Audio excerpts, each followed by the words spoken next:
Everyone, welcome to our District 15 live chat today. Thank you so much for joining us.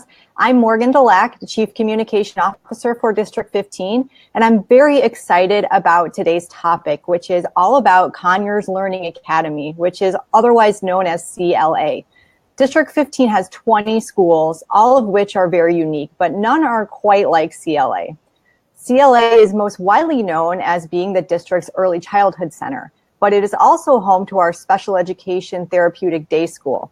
So today we will be joined by the CLA administrative team to tell what different programs are housed at CLA. So before I introduce you to the CLA principal, Matt Warren, I want to remind our viewers that this is an interactive live chat. So feel free to post your comments and questions at the bottom below the video, and we will be sure to answer your questions at the very end. So we'd love to hear from you, and we will try to get to as many questions as we can. So now I'd like to introduce Matt Warren, the principal of Conyers Learning Academy. So Matt, thank you so much for being here today. Why don't you tell us a little bit about CLA? I've given a little bit of an overview already, but why don't you give us a little bit more about what the program is all about? Well, Morgan, thank you very much for this opportunity to share a little bit about CLA.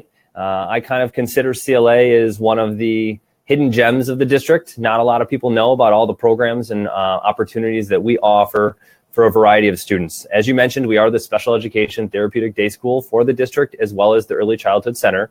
We're located on the southeast end of the district in Rolling Meadows. We're right down the street from Central Road and Willow Bend. And if you know where Rolling Meadows High School is, we're directly across the street. A majority of the students that do attend CLA are eligible for special education services and or have qualified for our ECDEC program, which is our preschool for all. We have 4 main programs. 2 of them are for our kindergarten through 8th graders, one being the ACES program and the other being the multiple needs, which we'll share a little bit about. And then our 2 programs that we have for our preschool students, ages 3 through 5, is our early childhood special needs program, as well as our ECDEC program. I'm very fortunate to have 3 awesome administrators that I'm partnered up with. We have Christy Lowe, who's one of our assistant principals, Pam Stutzman, who is our other assistant principal, and our building case manager, Bob Bolin. Hopefully you'll have an opportunity to chat with them as we continue. So Matt, let's start a little bit talking about some of the programs that are outside of the preschool. So you mentioned ACES, and I think many people maybe not understand what that is. Can you explain what ACES stands for and what it means? Absolutely. ACES is our therapeutic day program. ACES stands for Anger Management, Character Education, Empathy Training, and Social Skills. Those are our 4 cornerstones of the program, the things that we're trying to work most with our students. We do have 4 classrooms within the program. We have our primary classroom, which is for students kindergarten through 3rd grade. We have our intermediate, which is 4th grade through 6th grade. And then we have 2 junior high classrooms in the program as well. Great. So the other area that you mentioned was multiple needs. So Christy Lowe is one of the assistant principals. We're going to bring her up into the broadcast. She's going to explain a little bit about what that program is with one of the students there. So Christy, thank you for joining us today. And you have a student with you, Matthew, I see. I do. He is in the multiple needs program. What is multiple needs? Multiple needs, we have 2 classrooms on the multiple needs. It's kindergarten through 8th grade. It's a big emphasis on communication, on social skills, sensory regulation, and then very individualized academics. So Matthew, can you say hello to everybody? Matthew's one of our 7th graders, and he's been in the multiple needs program for a few years, but he's going to be here to help us talk about it a little bit. Are you being shy? That's okay. So Christy, you said he's been with us at CLA since he was in preschool. Mm-hmm. Explain the progression of services that someone like Matthew would receive from early childhood all the way through 8th grade. So he started an early childhood program in one of our self-contained classrooms, and then he spent some time in some of our other schools in the district before coming back to CLA. He split his time for a couple of years between the ACES program and the multiple needs program, and he's been in the multiple needs program for a few years since then. Right now, Matthew, can you tell Mrs. Delac the names of the 2 multiple needs teachers? Mrs. Orth and who else? Mrs. Bussey are his 2 teachers. Great. And you were one of his teachers at one point. So tell me how he has made progression. Tell me about how the program has helped Matthew progress in all areas. How has being at school helped you? What has it helped you do? He says work. So Matthew can talk, but Matthew also uses a communication board like this to communicate if he's feeling nervous or shy, or if he just needs help understanding. So he said that it helped him learn how to work. What else? How does it help you feel? It says it's helped him feel happy and not sad. Well, that's a wonderful example of what CLA can do for you. So the communication board, if you wouldn't mind holding that up again, Christy. Sure. So there's core communication words on this board for people that may not be familiar. And can you explain a little bit, or maybe Matthew could explain a little bit, how they can form a sentence using this board without actually having to verbally say the sentence? Absolutely. So we really focus on core language communication because we know that it, do you want to talk now? Nah. We know that it can be difficult to not only speak, but also to understand language. And so the pictures help the students understand language, because while you can say a word like hello, which is over here, you can say hello, that goes away after you say it. But if you point to it and keep pointing to it, they can look at it and process it. So it gives them processing time. In addition, they can use the words, they can kind of follow the natural progression of speech from left to right. They can say, can I go outside, please? And point to the different words. So these are the 300 most used words through the pink, through the green, and then the yellow words are individualized per program, per student, based on what they like and are interested in. Those are their highly preferred nouns. And you start with core communication in preschool. Absolutely. So they become familiar with that. And then tell me how you understand how to personalize a board like that for someone like Matthew. How do you know what his preferred words are? Is that just being with the student for a prolonged period, or tell me about that? We start with a core group of words in the nouns, and then as we get to know the students and as they get to be able to tell us the things that they're interested in, it changes based on that. So we know that Matthew really likes to run on the trampoline, jump on the trampoline. So he has the word trampoline on his, so that if he needs to, he can request that when he doesn't feel like saying it, right? But now what can you say? Or he points to the letter T for trampoline. So that's another thing that we focus on as we start learning letter sounds, is beginning letter cueing. So if they don't have the word on their board, they can point to the first letter of the word. Well, that's really great. And I think that communication is such a powerful tool. And for those that have a hard time with it, this is such a service that you provide to them. Yeah. So thank you for explaining that to us. Yeah. I have one more question. Sure. About the multiple needs program. So what other types of people would qualify to be a student in the multiple needs program? What are some characteristics that you see in kids that you identify as thinking that they would really do well in this program? So multiple needs has students from all of the low incidence self-contained programs throughout the district. So for students who have intellectual disabilities or autism who need a highly structured, highly individualized classroom with a lot of individual support. Our focus is improving student behavior and working kind of with the whole approach, looking at communication and sensory and academics, and really piecing all of that together to make sure that students are ready to learn and learn how to be good students and prepared to be a part of the classroom and part of society. So the other students who come to us, typically they have an intellectual disability. We use the Unique Learning Systems curriculum, which is a modified curriculum that is used throughout the district in the low incidence programs. And then we supplement with other curriculums as needed for our students. Well, thank you so much for this overview of the multiple needs program. And Matthew, thank you for joining us today. Thank you for coming. What can you say? Use your voice. Thank you. Good job, bud. Matthew. I think our audience really enjoyed hearing from you too. Can you say goodbye really loud? Bye. Bye, Matthew. We'll see you soon, okay? Bye. Bye. So now we'd like to transition into another area which is our early childhood area. So I'm going to have Pam Stutzman, another one of our associate principals, join us. Bring Christy out. So Pam, you're on now. Thank you for being here today. My pleasure. So you are in one of the early childhood classrooms right now, am I right? Yes, I am. Okay. Tell us a little bit about what early childhood means at CLA. I know it's not just as simple as saying this is our preschool program, so tell me about that. For sure.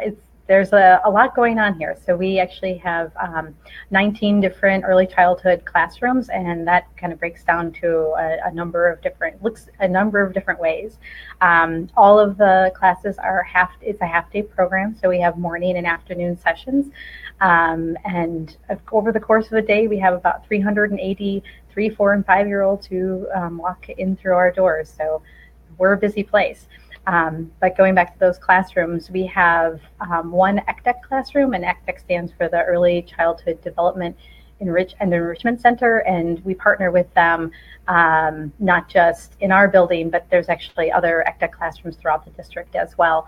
And they're the Preschool for All grant-funded program. So we have one of those, lucky enough to have one of those in our buildings, and then we also have 6 early childhood blended classrooms as well. And so that's a combination of 10 children from the ECDEC program, and then 5 children who have been identified as having special needs, so they have an individual education plan. And then we also have 12 early childhood self-contained classes, which have up to 10 students in a class with varying levels of disabilities or identified needs. And so and within those, in the early childhood classes, we also have a more structured programs called Structured for Independence program for children who have, may either be on the autism spectrum or have similar characteristics, or would just benefit from a very highly structured and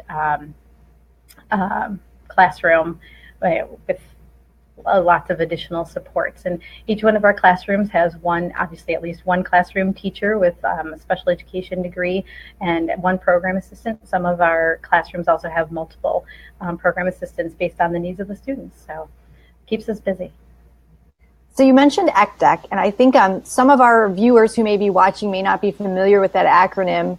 Explain to me what ECDEC means, and are those people part of the District 15 community, or explain a little bit about that if you don't mind. Sure. So ECDEC stands for the Early Childhood Development and Enrichment Center, and so we are lucky enough to be partners with them. There's also a wheeling program, and yes, so students that are part of the ECDEC program are residents of our school district, so that's one of the ways that they become eligible to attend our program, and then they do a screening.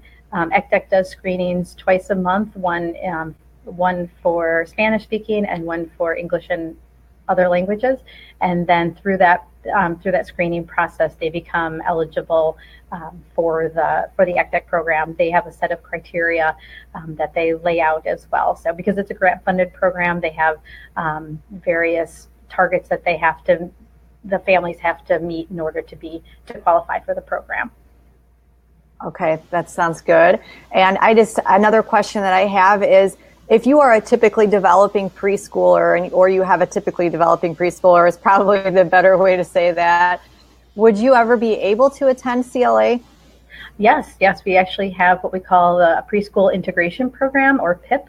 And so for families who, and sometimes they do still come through the ECDEC screening and they're developmentally appropriate, but the family may still be looking for some kind of preschool experience for their child, or even just, sometimes parents in the community, they would like their child, they see our building and they want their child to come here. And so we do have them fill out, obviously, registration paperwork, and then a questionnaire, the ages and stages questionnaire, so we get a little bit more information on the child before we have them come in.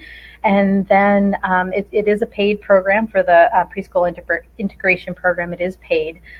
It's a nominal fee because we really want to have those typically developing peers within our classrooms to spend time with the kids, because kids are kids and they want to interact with each other, and they're good role models, and everybody benefits from the relationships they build. So you said the preschool integration program does have a fee associated, but what if you qualify for the special education programs, either in the early childhood or elsewhere in CLA? Is there a fee associated with those programs? Nope, that is completely free. And that is a question that many parents ask as they go through the process that, because they see that they get speech therapy and occupational therapy and physical therapy. And we know through health insurance that can, be pretty costly and time consuming, but all those services and even just attending as a special education student here and an ECTEC student is free. It's, tax funded. And so by being a taxpayer, you have paid, but just in a kind of a different way. But all those services are free. Great. So now I've brought back Principal Matt Warren to join us, because now we're at the portion of our program. Members who are maybe watching this, please type in your questions. We're going to take some of those questions live on the air. So our first question is, if my child attends CLA for preschool, will she attend her home elementary school starting in kindergarten? So Mr. Warren, if you wouldn't mind taking that question, what happens after preschool for these students? Well, there are a number of different preschool programs that we have within our building. It all depends on the types of services and programming that the staff here would be recommending for kindergarten. If they are recommending a student to attend a regular education kindergarten classroom, they would attend their regular homeschool kindergarten program. We do have some other special education preschool programs for kindergarten students that are throughout the district, but if they're going to a regular education preschool classroom, that's where they would go their homeschool. Okay, great. Thank you for answering that. I'm sure that's a question that comes up pretty frequently of people wanting to make that transition to kindergarten is a stressful one. So I think that's something that people really appreciate knowing. So another question related to our preschool screenings are, how do I find out about CLA children? So Matt, would you like to take that one? Sure. So our screenings take place, or the ECTEC screenings take place, as Pam said, typically twice a month. And we have some of those dates that you can find by contacting us through the office. The information on the website for the ECTEC program, our coordinator that's located here at Conyers Learning Academy, her name is Rose Downs. Her phone number can be found on the website, where you can contact her to try to schedule for one of those screenings. If you have general concerns about your child, you can always call and we can try to find the most appropriate place for those screenings to take place. Great. So I've brought back Christy Lowe. She's back with us now.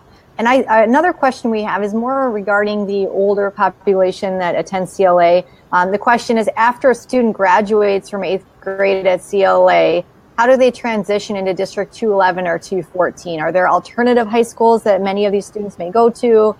Christy, do you know the answer to this question?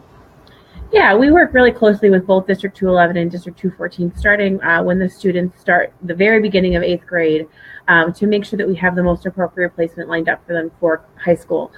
Some of them go to the regular high school, depending on their needs, but both District 211 and District 214 also have alternative day schools. District 211 has Academy North, Academy South, and New Endeavors.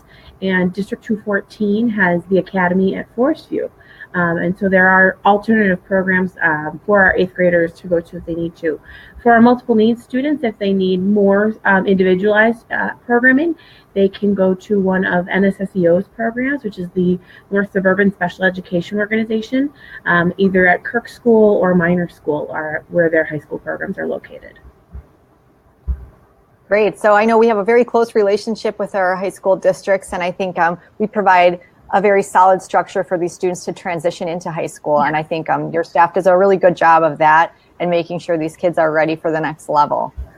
So we don't have any more live questions. However, I'd like to take this opportunity to ask any of you who are live with us right now if you have anything else people watching to know about CLA and what a special place it really is. Are there any final comments that you'd like to make? Mr. Warren, anything you'd like people to know about your building? Wasn't sure if you could see me here. So yes, one of the things that I definitely want everyone to know is how welcoming this building is. There are so many different students that we see from the entire district, from the very north end to the west end to the east side. We have students from throughout the entire district, and it's a great melting pot of where everyone comes to start their educational career. And I think we get them off on the right foot going through District 15. Right. Well, we do now. People are starting to comment, so I don't want to leave them out. So we'll bring up another question. If you can see it on your screen, it says, with ABA therapy becoming a more popular form of therapy for ASD kids, Are there any thoughts about bringing this therapy into our schools? So right now I have Christy and Matt. So Christy, do you seem to have an answer? Yeah, I can take this one. Great. We don't currently have an ABA therapist in our school, but we do use some of the similar approaches to ABA in terms of using discrete trial training to teach some skills to some of our students, depending on what their needs are. ABA can be provided outside of school if parents are interested in that, but we do use some of those similar techniques to help our students learn specific skills. Great. Well, that's good to know. Some people are really curious about these new therapies or what we can do in our schools. So one question that came up that we may not have talked about, but it probably is a good one to answer is, where is your building located? I know we did say it's across from Rolling Meadows High School, but if someone wasn't able to tune in the earlier part of our broadcast, would someone be able to explain where exactly CLA is located within District 15? So if you're familiar where Central Road or Willow Bend School are, we're kind of right in a little bit of a triangle between them and Rolling Meadows High School. We're right on Central Road, and 2800 Central Road, directly across from Rolling Meadows High School, just down the street from Central Road School and Willow Bend School off Barker Avenue. Great. So, I'm going to put Christy back on for this to explain another question that just came up regarding the ABA therapy. So what is ABA therapy? For someone Good question. ABA stands for Applied Behavior Analysis, and it is a behaviorist approach to teaching skills for students of all needs, but specifically on the autism spectrum. And so ABA therapy looks at one skill at a time and working on that skill and really working to teach it and then reinforce that skill directly. Great. Thank you for the clarification on that. So we have Pam, who is back joining us now, and I wanted to give you the opportunity as well to say any closing remarks about CLA and its impact on students. Well, I think kind of like what Matt said, because we, especially for the early childhood piece, we get them when they're 3 years old. They're transitioning out of early intervention services or coming just from the community because parents want to, have them participate in the preschool program.